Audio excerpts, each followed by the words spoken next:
Welcome to the Daily Dev Talk with me, Adrian Nantchev, where we explore and share stories of the best game you can. Stay tuned for today's episode. Phantasmal, so that's your studio, yeah? So you founded it? That years ago, and we started off doing mostly mobile games and just freelancing stuff, and about a year of games. Wow. I've been a hardcore gamer probably since I was like a kid, as early as I can remember. PC games, I think, are my favourite, and so casual games are okay. I do like cracking them out. Candy Crush, perfectly fine, but I don't like making them as much. And I guess that the audience is a little bit different too with the PC gamer, the hardcore gamer. I can relate a lot more than casual. So yeah, I can understand what you mean. Different mindset. Apples and oranges. Yeah. At the same time, there's like 4.5 billion for those devices. So proportionally, yeah, it's a lot more fierce, and a lot of mobile games. Exactly. It's a massive bell curve with all the big boys, basically like Rovio and King. Yeah, it doesn't make a lot, if anything at all. Yeah. But I think that's classic product now. Certainly 15 years from now. Yeah.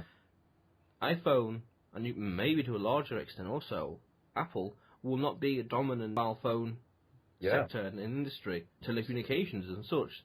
Someone else, another company that's yet to be conceived or still in whatever, could easily be a dominant force 10 years from now, and iTunes and all the rest could be maybe obsolete, or certainly the technology and the tech center is tech comes and goes, like MySpace. Just look at that, AOL and such. 15 years ago, and 15 years ago, iTunes and Apple, well, they were very small, and iTunes didn't simply. In general, is in the blink of an eye, stuff can be rendered completely irrelevant, and it's the pace at which things are changing too. As just meteorologist, like I think one of the most well-known ones is Ray Kurzweil, and he is basically the crux of his kind of today. I mean, we can kind of predict, in the next few years, maybe a year ahead, what we'll see. We get closer and closer to technological singularity that we won't even know what new thing is going to come out the next day. Yeah, let's reel it in, little Joe. Let's talk a little about yourself. You say you started iMobi 2 years ago. Yep. How long time before? Yeah, sure. So I've been in the games industry probably for the last two years or so. Prior to that, I worked as a software tester. Then later on in my career as a test lead and test manager on corporate software projects. At the age of, as far as I can remember, the age of 6 or something. As soon as I played a game, secretly all I've ever wanted to do was make games. About I think a couple of years ago, I just started with I had. My programming experience was pretty little when I started, actually, and test managers more, I guess, it's kind of a half technical and half business centric type thing, but I was never a programmer or anything like that, so I had a lot higher. So it was one of those things I thought, I could never do it, and I just kind of forgot about it. And it was, I've waited long enough, I'm just gonna do it. And so I started off with a little program called Construct 2, which is one that's so simple that even a child can learn it. In fact, it's used to teach kids. In fact, funnily enough, full circle on how to make games and things. It's just a temporary thing. And so I kind of started there, did some mobile games, did a bit of freelance for some people. Here and a little bit ago, where I had a contract actually to do consulting to set up a testing framework for and so prior to starting out there, so they basically asked me to come in and draw up a test plan, a test strategy for them, and then explain and did that. But part of my research was to look into Unity, which is the game engine that they use. And so I started using it myself just to get a bit of background, I thought. And so I think I completely splurged, and I spent like $100 on my assets the first day. Went totally crazy, and I just I think it was the 7-day FPS game jam. Have you heard of that before? No, I have not. Okay, it's a game jam specifically for an FPS in 7 days. So I made a game, and it was using a few assets from Unity. It was basically You just had to make your way out of it. It's procedurally generated. And I got a lot of responses from it. People seemed to really enjoy it, and there's some YouTubers started playing, and I was like, what? That was what surprised me the most. That was my first proper kind of 3D game. And I thought, okay, that's kind of interesting. I just saw it a while. It's one that I probably wanted to make for ages and ages. It's basically I'm a huge horror game fanatic. And I decided to turn into Phantasmal, if you like. In fact, actually, one of my favourite movies, horror movies, is Alien. And I made a sci-fi game with us, though. Alien Isolation was announced. I thought, oh, God damn it, I actually wanted to make that exact game. Oh, dear. Yeah. Obviously, that's AAA, and it wouldn't be compared to it. But, my thing was, I just thought, if I kept making it, then people, I thought, I'll do something else. I'll change the theme. So I changed it to a sort of a haunted house type environment, and then I worked on that for a few months. People kind of liked it. It wasn't Minecraft sort of reception, but it really resonated with a few people, and they really, really liked it going with us. And then I had the really good fortune of I put this up on LinkedIn, one of the forums, and one of the guys who works with me now had just finished working on a game called The Forest. Have you heard of The Forest before? No, I haven't. Okay, it's basically an open with cannonballs in it, and it's done extremely well. It's probably one of the top-selling games across Steam. But he kind of saw my, hey, dude, do you want to work together? I can help you a bit with marketing and stuff. And I was for less than a year, and someone who came from a highly successful title wanted to work with me, and so it just kind of went from successful. We were greenlit. We won a local, the very first New Zealand Game Developer Association indie competition. We've launched on Steam, went to PAX, and it's just been a massive whirlwind up till today, really. Phantasmal was originally created as a mobile game. Oh, wasn't actually a mobile game. It was actually it was a PC game. Yeah, I kind of shared the whole mobile thing at that point. I decided to leave it completely. Yeah, that's it. Just because you mentioned Construct 2 as well, and around 2 years ago as well. Oh, nice. It was a visual script game. It was just a infinite running things like bombs and seaweed and such. Right. Visual script is very, very nice, very easy to work with. Yep. There's another engine that's it. Yeah, that's it. That's been around longer, I think. I evaluated about 2 or 3, and that was one of them. I actually bought a license of it, and it's a little bit complicated. And Construct too, even though you don't, it's got that visual scripting, like you say, it's almost wizard driven and very. I could make a game within 5 minutes. It was, and Game Maker, it wasn't super duper hard, but it just seemed annoying enough to me at that time that I chose Construct 2 exactly. I think it was just by chance that I just chose it as opposed to Game Maker. Right. And I understand basics of code, but that's really not me. I think it's because I started with touching Unreal Script, which is a nasty language to work with. Yeah. And then it's like, this is really not for me. Yeah. So that's why I never picked up Unity. But Visual Script things like Blues Problems. Oh, are those quite easy to use or to? Yeah, just literally just plug in, plug in and play. Context sensitive. Yeah.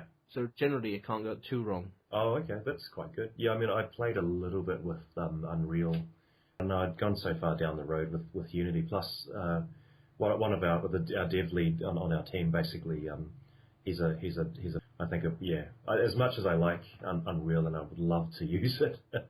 Mm-hmm. I think Unity, I mean, for a long time, I think Unity, if you go onto a forum or whatever, comment sections of games, and people go, that looks like a Unity game. Let's say with message and engines. Yeah. Certainly with UE3. Yeah. Not so much with UE4 because it's too new. Yeah. And I can see that. Unity game, and you can even. Yeah. It's funny because there's two. I mean, one thing is obviously links to the editor, the game. I guess the shaders and other graphical elements are vastly improved. So the gap is there's a lot of Unreal games out there that look like a piece of dog poo as well. So the engine really has, it has a little bit to do with it today. Yeah, and the tech will continue to improve, and things will get ever better and less. Same with Unity, one of the biggest advantages is that it has this huge asset store, and sure, a lot of the stuff is out of the box with Unreal. For me, from my very brief look, I mean, Unreal, I would love to be an expert at it, But Unity, the community is vast. The material is pretty intuitive. It's actually really easy to learn. If you understand just the basics of programming, which I had, and even though I wasn't a full-time technical type person, but I'd done enough that I could pick it up. And it's just the ease of use. I would almost, not quite that simple, but not too far a stretch actually. No, I understand. You say that it was originally made in Unity. Yeah. And it was originally intended to be a sci-fi game. Yeah. But then you changed it to, or just a building, or a abandoned home, or you could argue an assailant, and it has actually changed a little bit. So originally it was an abandoned hospital / asylum, and that's the Kickstarter. We sat down and had a design meeting and said. And I said to the guys, this is really flippin' boring, actually. I just feel bored even at the time who was working with us. Said, why not use the Kowloon walled city?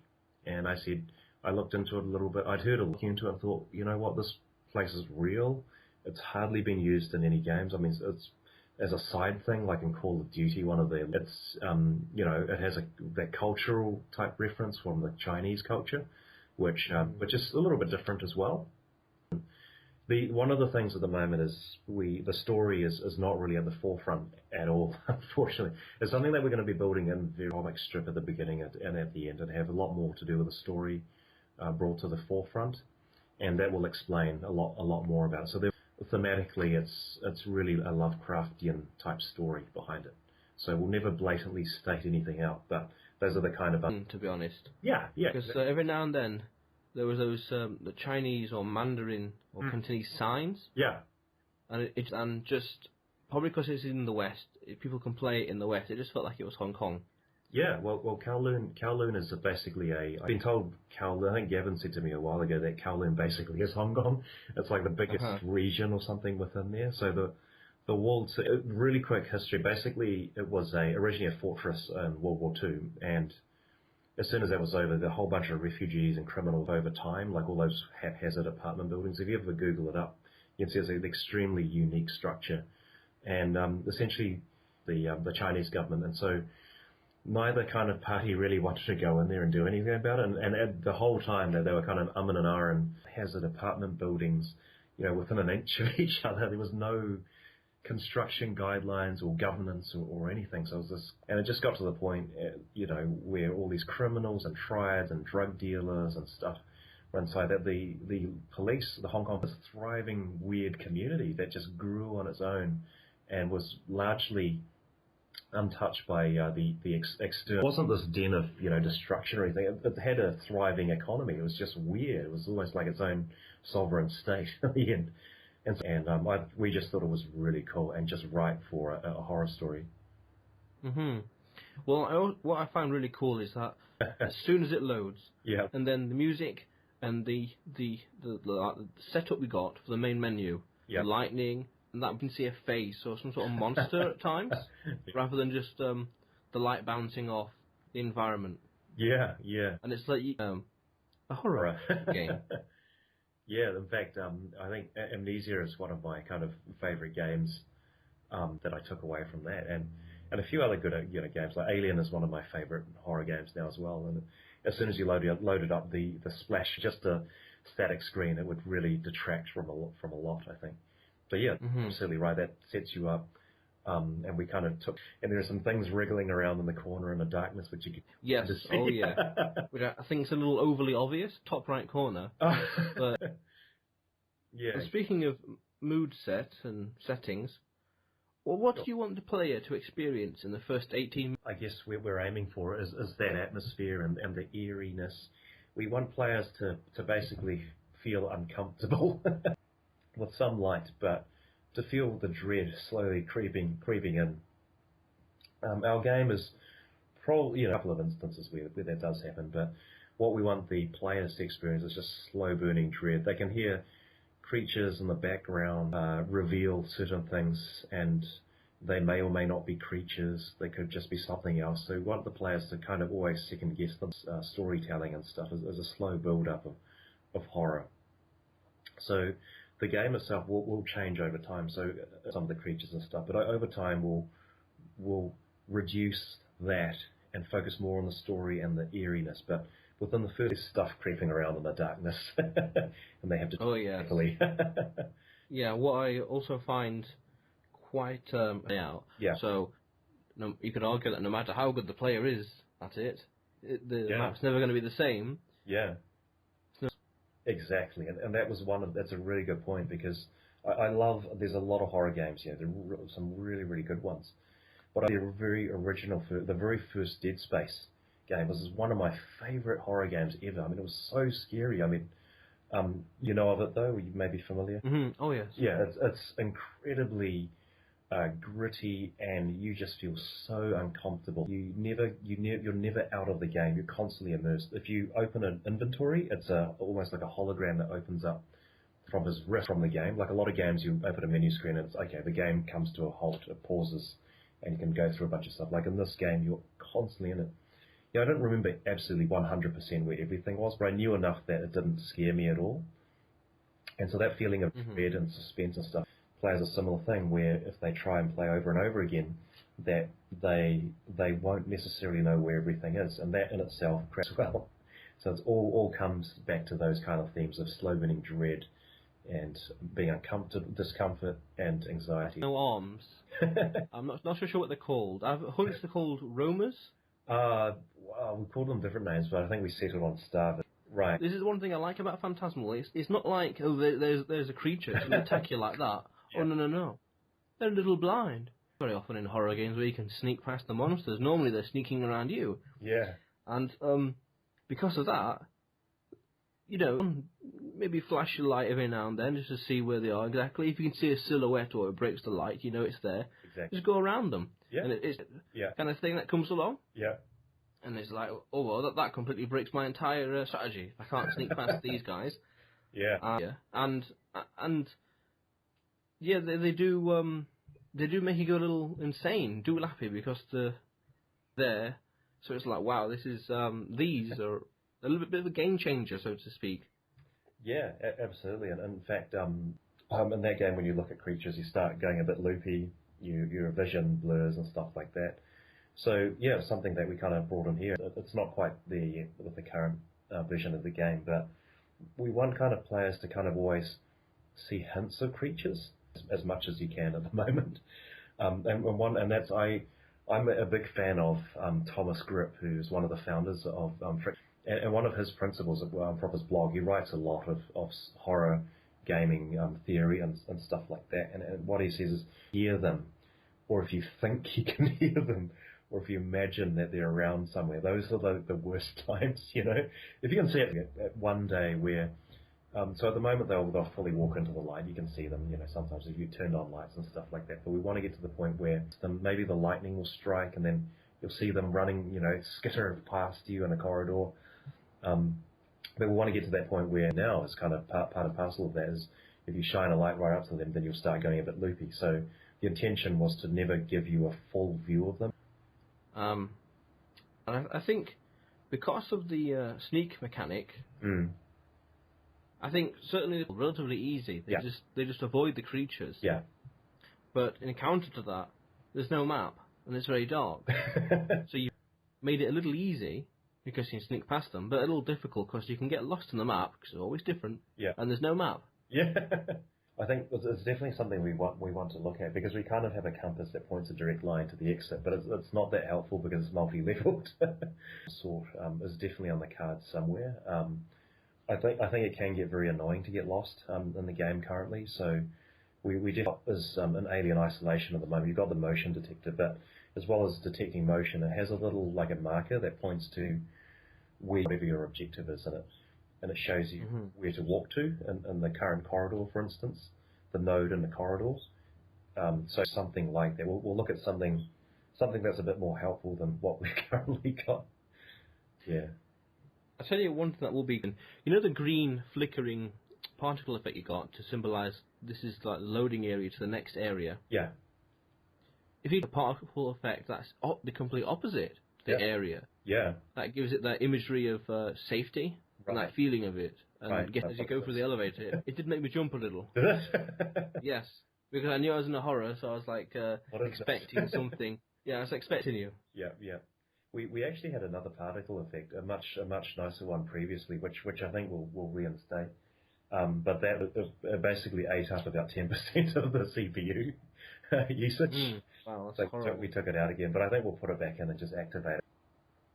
Yeah, but it's a warmer colour as well, and potentially people might be more willing to walk into that. Exactly, in contrast to the environment. Yeah. And it stands out. Yeah. Absolutely. Yeah, no, that's a good point actually. Yeah, something more environmental. But also, Joe, what was the one big major thing you learned while working on the game? There are so many. I've learned something new, and I'm very conscious that there's a lot that I don't know. I mean, I started off as I've moved out into basically a sort of a business type role. So looking at so we got 6-7 years ago, and then about a year and a bit ago, we started making games. He's very passionate about games as well. The analytics through Steam and how we can optimize sales and all the other kind of the various bottlenecks, all the impressions and those sorts of things. And then just looking at stuff like the creation of trailers and then kind of up to now. But to answer your question, what's the biggest thing that I've learned? I think the biggest thing that I've learned, sort of high level, is not let stuff stop you and just push ahead and try and learn it and just go for it. Really, I think that's probably the biggest lesson is just. Yeah, I can sympathise with that. I agree with that. Yeah, just go for it. Yeah. The moment where you started to see it all come together. There's been a few moments, but I guess the original one was seeing YouTubers start playing the game and doing videos and things. That was probably the kind of the first one, and then just ridiculous. we had an Oculus Rift implementation of the game, and honestly, I think we had 30 people waiting to play the game. And people, not everyone liked it, but I'd say probably 80-90% of people really enjoyed it, and because I imagine if the game was total garbage, then people at those things would go, oh. And I've been to an expo before with a game that was. That is the marketplace of ideas. If the people like it and they approve it, 30 people will want to play it. This is a mobile game, and I said to someone, "Hey, do you want to have a go?" And they came over, flicked around, they didn't quite get it. I said, "Oh no, hang on, you got to play it like this." And they said, "Oh no, don't worry." Going off. It's like, no, don't worry about it. And just walked away. I was like, oh. So fingers crossed. That sounds quite horrible and a little awkward. It was painful. Yeah. Felt like Ricky Gervais without the shamelessness. And Joe, no way that was the worst moment while working on the. But you want to know the worst moment? Please. Let me think, it is really running a small business. It's just up and down all the time. I guess the worst I can remember is probably the day after I started seeing, honestly, as soon as the game was launched, two reviews came in and they were scathing. And I was like, what the hell? Oh, wow. It just felt like I'd had a massive knife just jammed into my back. And I was so mad as well. I was like, what the... but, I had bugger all sleep the night before because, obviously, getting everything ready and sending out all the Kickstarters and having to get up and go through the forums and reply to people and stuff. So that's probably the worst one I remember. But fortunately, before I went flaming everyone, I talked to Mick and he said, "No, dude, just calm down, be diplomatic." And I said, "Yep."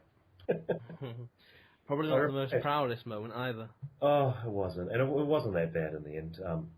But you know what? And I said, I just said, I gritted my teeth and said, "Yep, custom rules always right. That's the best sort of business kind of practice." And I replied, "I'd love to make it something that you would really like." And I went with that line. And the funny thing was, most people actually said, "Oh, you actually replied to me." This is so. The hostility just evaporated, and a lot of these guys said, "Yep, just let me know next time you do some updates, and we'll play it again." It's supposed to be about something terrible. In the forums and things, in the Steam forums, some people, obviously were out to troll, and we threw I'm very proud to say, within our community, so far it's been very, very nice. It's been people are just, hey, this doesn't work or not or whatever, but we respond with positivity, and it's just worked out really, really well. That's pretty cool. What was the luckiest moment while working on the game? The luckiest moment? Oh, yeah. I mean, even though sometimes, you got big ups and downs, there are a few things. I guess getting the Kickstarter, it was fantastic. I don't know if that is a luck type thing. I could get an incredibly lucky moment for us as well. And he's just been an awesome person to work with as well. The team coming to missions before, and it's almost like positivity kind of begets even more positivity. You attract more. Mm-hmm. So I've been the only constant, really. But the current team that we do have now, the guys that are left over, are brilliant, that are really in it, not for money, not for financial gain as the primary objective, but to be able to work on something really cool. I mean, I feel very fortunate in the way that I'm actually able to work on something I really, really enjoy now, even though I'm not sure. But just to be able to work on something I really like, in stark contrast to in my corporate career, where it was okay money and career at that time. So I guess that would be my luckiest moment to this whole time I've been working on it. What is the best advice you've ever received? Real tough one. I guess I've been in testing for a long time, and the beauty of that is it gives you a wide scope view of everything, and you just over and over. It's infuriating. You can tell the team, hey, look, I think scope is usually a big problem with C, and then by the 7th month you're doing A, B, C, D, E, F, G, and just growing what you're supposed to be making. It just goes out of control. More and more stuff and variables to basically look at. So if I was to impart anything on anyone around the actual development process, on what you're actually making, I mean it's going to change a little bit, but basically identify what you're going to make of this, and wouldn't it be cool to have that, and to have a definitive sort of an end date, even if you do miss it a little bit, to have a line drawn rolling scope. Yeah, I agree with that. And what is a game recommend? To do with game development, let me think. I don't remember reading anything recently. Lecture or something, probably that might be a little bit more relevant this year, and there were a lot of amazing talks. The one that I can kind of remember the best, the Assassin's Creed Community Manager. And I mean, a lot of it was, if you think about it as common sense and stuff, but he put it in boiled down to really basically respect your audience, respect your players. It sounds common sense, right? Because these guys are your customers. They're giving you some steam, and then you look at, like, some people will ask questions, and then they almost get like a really disrespectful or insulting reply. Customer, why would you diss them? and so that was kind of reinforced that side of it for me, is treat them with respect. I haven't done that with our one yet, but we've had videos and people take screenshots and they put it up there, and they're really into it, and you should encourage that. So I've made a lot of effort to whenever someone puts up photos and screenshots into our social media, I'll share that, and then I'll talk about these guys at interviews like this, for instance. And because those was one of my biggest lessons, I think, was to really cherish your fan base. And what was the top quality piece of hardware or equipment, or perhaps a comfortable chair and a good desk?